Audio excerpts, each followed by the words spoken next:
Start with Tom Westerholm. Hey, Brad. Just wanted to ask about, obviously, some injury news today. Kind of how you see that playing out in the early going with the rotation, and how comfortable you're going to be with some of the rookies who are coming in, maybe getting a chance to play early on. First of all, Tom, we'll see. We'll have all the answers to that once we get into practice. We're still in the NBA protocol the next few days. It's only individual workouts, and it's very limited people in the building at once. So once we start practicing here shortly, then we'll figure all that stuff out. But yeah, the injuries are part of it. We've talked many times here over the last few years. You just anticipate experiencing that. You're hopeful that you can start a season in training camp fully healthy, but we're not. So we'll manage accordingly and try to get everybody up to speed. But, I think we've got a lot of good young players that could complement some of our better players. John Corrales.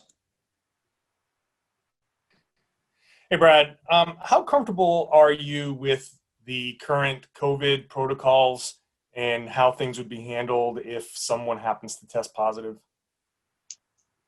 Yeah, I'm pretty comfortable with it, John. I mean, I think as we saw with the bubble, the NBA crosses every T and dots every I. They, have been great communicating with all of us and communicating with our, the heads of, the team liaisons. And so I'm comfortable with it. And, I'm looking forward to hopefully getting together and starting practice soon as a group.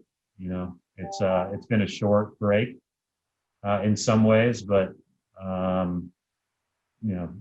this is what we do and this is what we love to do. And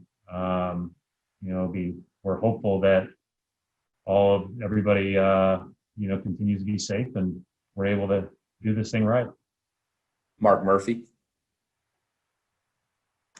Hi, Brad. Mark.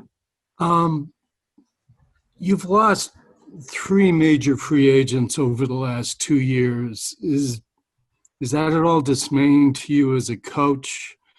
And also, did Gordon ever express to you a desire to be more of a featured player in what you were doing? Yeah, I mean, I won't get into necessarily all of the individual conversations. I'd say everybody left for different reasons. Some of those reasons are layered. Some of those are simple. We've had a unique situation here in that we've had some really good players that are older and some really good younger players that we're obviously building around. And so each situation is a little bit different, I like all those guys. I wish all those guys well. I've been able to stay in touch with most. So like at the end of the day, free agency is free agency for a reason. You get a chance to decide what you want to do and where you want to spend your next step of your career. And there's usually a lot of factors that go into that. But from a big picture standpoint, am I worried about the way that, things are going or anything like that? We've been really good. We've just been in a unique circumstance. And, our goal is obviously to be a little bit better than we've been, but, I'm certainly happy for anyone that gets a chance to make that decision that they think is right for themselves. Ryan Robb.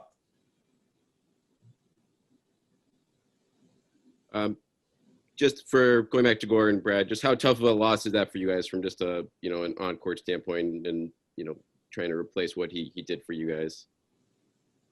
Well, I think it's a hard spot, right? He was he used far less possessions here over the last 2 years than he had in his last year, certainly the last few years in Utah. And it's hard to still be as effective and as good when you're not using as many possessions. That's just the reality of the game. But I thought he did a great job of transitioning to that and doing everything he could to help other people soar and help us be successful. And so, I thought obviously during his tenure here, he had a lot of unfortunate injuries. Obviously, the big one right out of the gate. But even last year, just like little things that were unfortunate. But I think he'll have a good, healthy rest of his career. I think he'll do great. But I thought that he made every effort to, help us win and help us play as well as we could as a team. And so we all wish him well. Amanda Pflugrad. Hey, Brad. Hi, Amanda. You had previously mentioned just building around certain players. What excites you the most about Jason Tatum, his new contract, and just being able to build around him more? I'm sure his new contract excites him more than everybody else. No, it's great. We're happy for him. I think that obviously, Jason and Jalen, both have signed new contracts within the calendar year, and both have already made a huge impact with their play on the biggest stage, and all that they've done in their first couple of years in the league. And now the challenge is to continue to grow, continue to get better, to, as we've said before, to not only become some of the better players in the league, but also some of the better leaders in the league. I think they're both exceptionally capable of that, and have already shown that both on and off the court. We're excited that they're here. We're excited that, in a lot of ways, those guys, their ascension late in the season, and I talked about this a little bit, I think last time, when you look at their first 17 games of the season, statistically, it wasn't as good as their last 17 games, and those were playoff games. And I think that simple ascension through the season gave us a chance to be in the mix last year. And, we're appreciative of that, and we think that they're just going to get better and better because they love it, they work at it, and they like to compete. Gary Washburn. Hey, Brad. Can you hear me? Yeah. Hi, Gary. Okay. Two questions. One on Tristan Thompson. He's a guy who's kind of given you a lot of issues over the years, and even the hack of Tristan eventually didn't work because he became a better free throw shooter. Can you kind of expand on what he brings you guys? Well, I think first and foremost, he's such a threat at the rim, and I talked to him a little bit yesterday about, being able to get to the rim off the actions quickly, because if he doesn't get it off the initial action or the pass, he can certainly get it off the glass. He's a tremendous offensive rebounder. He plays very physical on offense. He's good with dribble handoffs. He's good with fakes. And I think that he'll just continue to improve in those areas. And, I hope that our wings will, with all the attention they draw, that'll open up opportunities for him as well. And then I think on the other end, Gary, he is that versatile big defender where, you can play a traditional defense, or you can be more aggressive, or you can switch. And he just gives you a lot of options, great physicality, the combination of lateral mobility, strength, and motor gives him a chance to guard a lot of people. And so we thought that it was obviously important to add to our team. We think he complements our guys well, and we're excited he's here. And are you, satisfied with the bench? You guys had trouble scoring last year. The additions and maybe guys kind of growing into bigger roles. Are you content, or will you have to kind of look at how you guys practice and play to kind of determine what the bench will be? I don't think you know any of that until you really get out. And I think practice, you'll see some of it, right? But, the one thing about practice is your team always wins, because you're just playing inter squad. So we'll see once we go through practice, get into the games, where we're strong, where we need, a little bit of help. We'll have some help coming at some point, right? Because we've got a few guys that are out. So, but early on in the year, yeah, we're gonna find out a lot, and guys are gonna get opportunities, that they'll have worked hard for, that they'll have earned through the first few weeks of the season, and that, are going to be more, more available because we've got a few guys missing. Tim Reynolds. Hi, Brad. To follow up on Amanda's question about Jason and the contract, these deals that those class of 17 kids got, like Bam and De'Aaron and Donovan, they're some of the richest deals in league history. I know that's a byproduct of the times and where the money is now, but deals like that probably can come with a bit of a burden too of expectation. Do you have to talk to Jason about not playing to the contract necessarily and just be the best player he can be? Like, do you have to have that specific talk with him at all?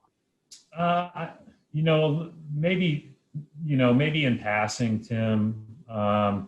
First of all, say this about Jalen. Like, Jalen and Jason both realize and are thankful for that, right? They both understand the history of the league, how how the monies have gone up over the years and everything that comes with that. They're students of that. And so I think first and foremost, they're thankful and appreciative. Secondly, because they've been playing in Boston in meaningful games their whole careers and have played in so many playoff games already, they know what burden and expectation feels like. And so I don't think that this is a huge addition of that to them. I think they've always put that on themselves. I think that because we've been in several long playoff runs already, they have seen that up close. And I think what all that experience does is it helps you manage some of those burdens and expectations by, keeping in mind what's important, maintaining perspective, knowing that you've got a group in here that believes in you and it's going to rely on you, and whether you have a game where you're 1 for 18 or you score 45 points, is going to love you the same when you walk in the gym the next day. And I think that's the bottom line. There is a lot of responsibility that comes with those things, but I do think that those guys have already felt and certainly lived the responsibility of putting on a Celtics uniform. Tim Bontemps. Hey, Brad, I was just curious, obviously we got the news today that Kemba's going to be out at least till early January. Kind of where is your head at in terms of long-term concerns with his knee after the way the last few months have played out? Well, I think this has as much to do with the turnaround as anything else, Tim. I think if we were starting games in the middle of January, he'd probably be starting right along with us, and I don't even know if we'd be talking about it. So I do think that, it's very similar to what I said when we got to the bubble. This is about making sure that he feels great, strengthening appropriately, moving at the right pace, and hopefully playing his best basketball late. I know he's very committed to that. He's had great work over the last few weeks with regard to strength, but we are going to proceed slow. And I do think the expedited timeline of starting on December 1st impacted him quite a bit with regard to his own timeline of starting the season on time. So is it safe to assume then that when he does come back, it'll be a similar build-up process to the way you guys did it in Orlando all the way through, where, at that point, he starts to slowly integrate in a little bit more, and it's going to be a significant amount of time after that before he's, fully ramped up to playing anywhere near full minutes? I would guess that, Tim, but I haven't had those discussions with our training staff. We're still in the infant stages of that right now. So I would guess that's probably the case. So whenever he comes back, he certainly will be on a restriction of some kind. And then, I think that we'll make sure that, again, we manage as well as we can all the way up to, late in the season. And if we're lucky enough to play in the playoffs, and then, hopefully he'll be peaking right at that time. Mark D'Amico. Hey, Brad, you kind of touched on it there in talking about Kemba, but I know there's some significant differences of this restart to starting today and what you guys did a few months ago back in July. But in what ways did that process of that compact restart back in July help to prepare you and your players for what's starting today and going to come over the next couple of weeks? Yeah, it's a good question. I don't know that it's exactly the same, right? Because we had, 3.5 months off, and then we went into July, but it's the same, in our minds, we're going to build up very similarly, where it's not going to be maybe as much in the first couple of practices that you would normally do in a training camp scenario, just because you want to make sure you're ramping up at the right pace. You're hopefully avoiding any muscular issues, et cetera, et cetera. But the rest of it is, our guys have great experience in coming through, getting tested every day, knowing all the protocols, knowing to always be on alert to hit curveballs. I think that you always are just kind of, waiting for practice to get moved back an hour, or, you're just always on call. And so we've lived that in the bubble. And so that's I think that's a positive to build up on. And we talked about it yesterday, embracing the unusual circumstances to, get a chance to play the game we love is, certainly totally worth it, and something we look forward to no matter when the season starts and how much time we've had off. Last two questions for Coach Cassidy Hubbard. Hi, Coach. You just mentioned about trying to follow the health and safety protocols. It was a lengthy manual. How much do you feel like you have a handle on what the protocols are and being able to communicate those to the team? Well, we have other people in our organization that are on top of every bullet point and are making sure it's communicated to all of us. Luckily, I'm not tasked with that as well. It would be hard to plan the first couple of practices and, make sure that I'm checking every test that goes through. So we have other people that do that. We've got a great staff, a great leadership team that, makes sure that we do everything we're supposed to do, make sure we understand all of the rules, regulations, and protocols. And, they did a great job of leading us through the bubble, and utmost confidence they'll lead us through this. Final question for Coach Mark Murphy. I know you've been a fan of Jeff Teague for a long time, but with Kemba's situation considered, just how important could he be early in the season? Well, I think he could be really important, but I think that's, not just early in the season, but all the way through. I think that Jeff puts pressure on the defense in transition. He can get to where he wants to go on offense, and he can pressure the ball defensively. So it fits in with everything we need on our team and how we play, especially, continuing to be fairly small. I think that ultimately he will, without a doubt, be impactful. But those are the things that really stood out when bringing him in. It's great to have him here. It says a lot about him that, that he would sign the deal to come here because he wants to win. He wants to help us win, and I'm very appreciative of that. He's a heck of a player, and we'll see how it all fits together again after practice. But we're glad he's here.